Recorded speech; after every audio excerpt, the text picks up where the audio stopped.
Hey you, what is up guys, it's your boy Tohara. This will be a video on Abyss 12 and I will be showcasing the new buffed Zhongli in combination with Ninguang because I like albedo. Yeah, am I free to play? No, I got a Constellation 2 Zhongli that I paid for because that was my guy, man. And I'm super excited to show you guys how buffed the dude actually became.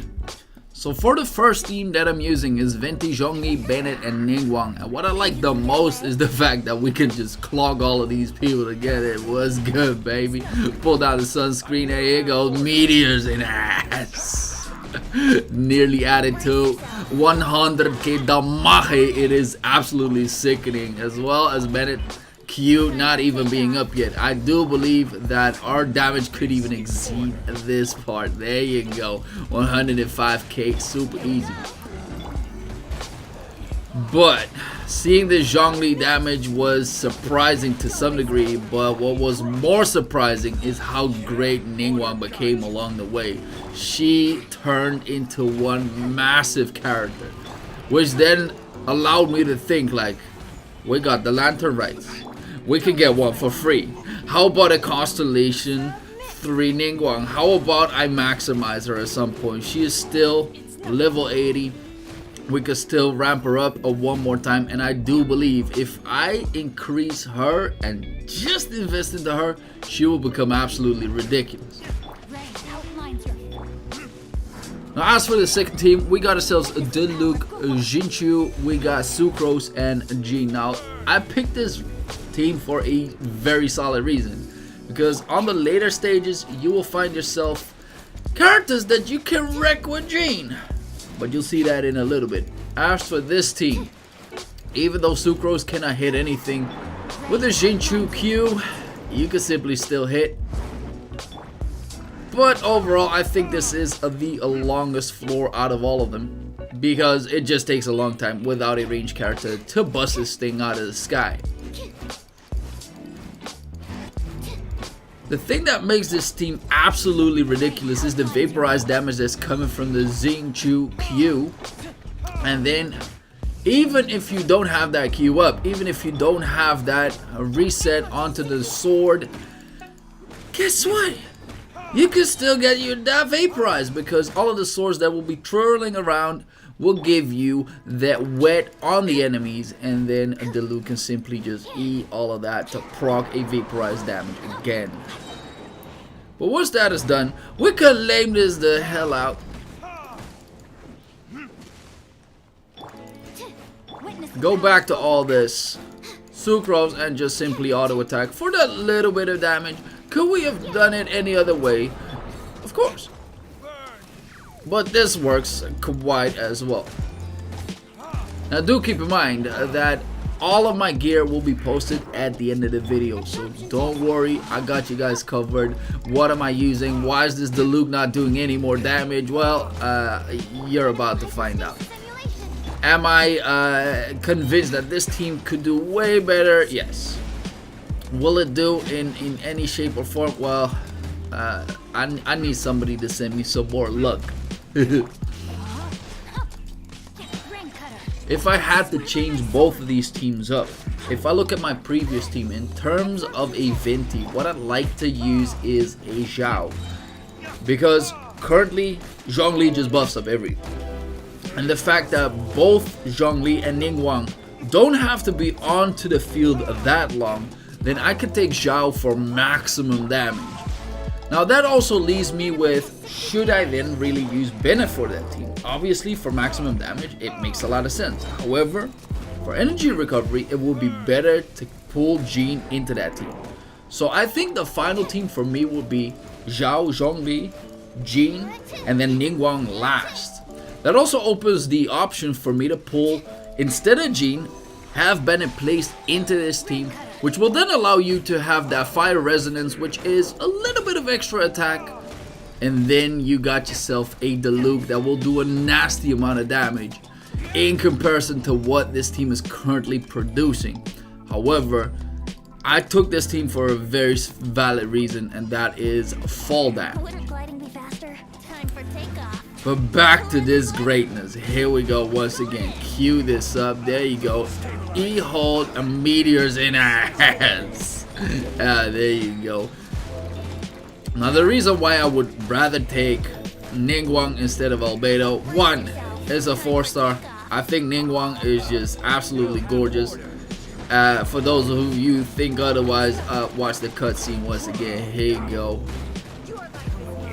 The only downside is she is way better when it comes to single target damage instead of multi-target damage. So the reason why I would pick a team that has no real elemental reactions into the future is the fact that onto Abyss you always have like a few floors that don't even need any elemental reactions. Think you can get away?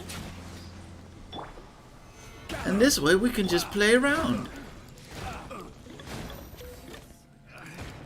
Now one thing that I'm doing right now is save and conserve my cooldowns as well as my energy, which means that I can start a massive floor 3 with every single Q up, which means nasty burst damage, and we're gonna need it. Here we go. But here's where it's at. Geo Resonance Double Pillar Bonanza is really cooking it up. Ew!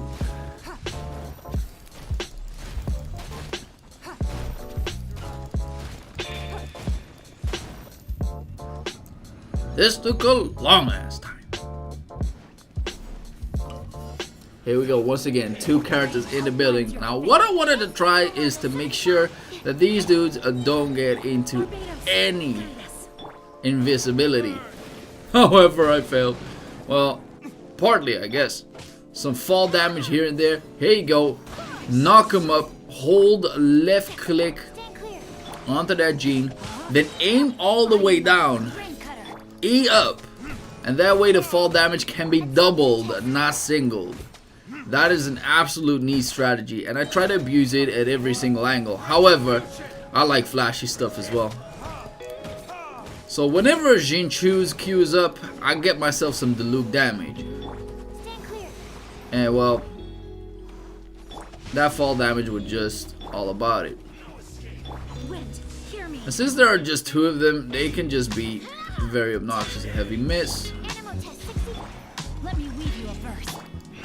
And here I made a slight boo-boo of using that Jinju's Q. Was absolutely unnecessary. I was way within time, which is 5 minutes. And within that nasty combo, you don't have to aim upward. You could just aim at a wall with G. So for the people who think that G sucks, guess what? Try using and knocking people into walls and see how that will play out. Can we do it once again? Head in. Fall damage onto just pushing them back. No problem. Reason why I didn't kill him in one go, more energy recharge. This way, once again, I start all these floors up with maximum energy. Onto the last floor, run all the way up to the right, E-hold to then break these shields into half, making sure that once I pop this a meteor in ass, this will do a lot of damage. And if I perform this combo correctly, these things are near dead the moment they even set foot in this whole wave.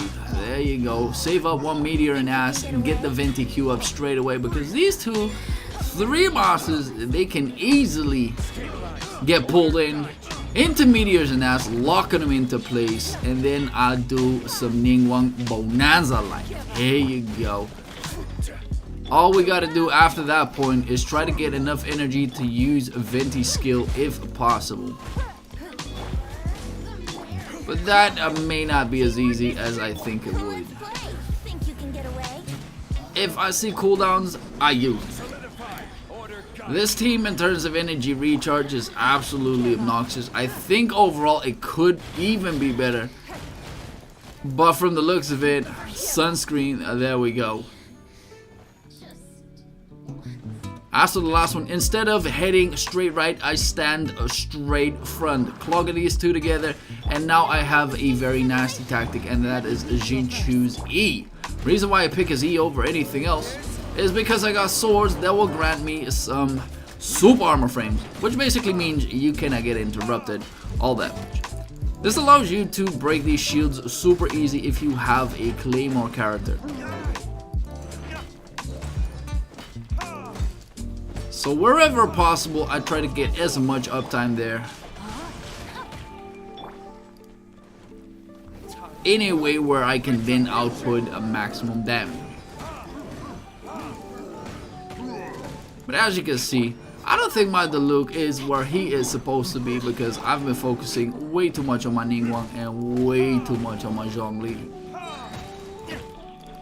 We got about 1 minute left on the clock and you might be thinking, doesn't the last one have a lot of HP? How are you killing this? Well, ladies and gentlemen, we're gonna cheap the hell out of this.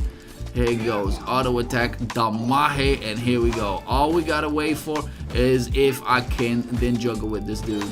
Switch up to my Gene, open him up, look down, E up, there you go, 100k fall damage, move him up to the back because guess what, if you shoot him up into the wall with that Gene, you will do fall damage as well. She is like the WWE of this game. It is absolutely nasty. Here goes, look down, E up, there you go.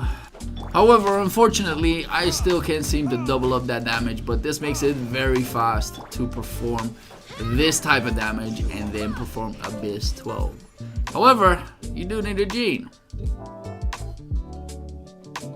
Alrighty, ladies and gentlemen, for the characters that used Diluc in the building with the artifacts, and I'm going to scoop over this really fast because this way you could just pause whenever you feel like it's necessary. Now, I do believe that Diluc needs some increase on my behalf. Constellation 1, but then Diluc, Constellation 2 with the artifacts.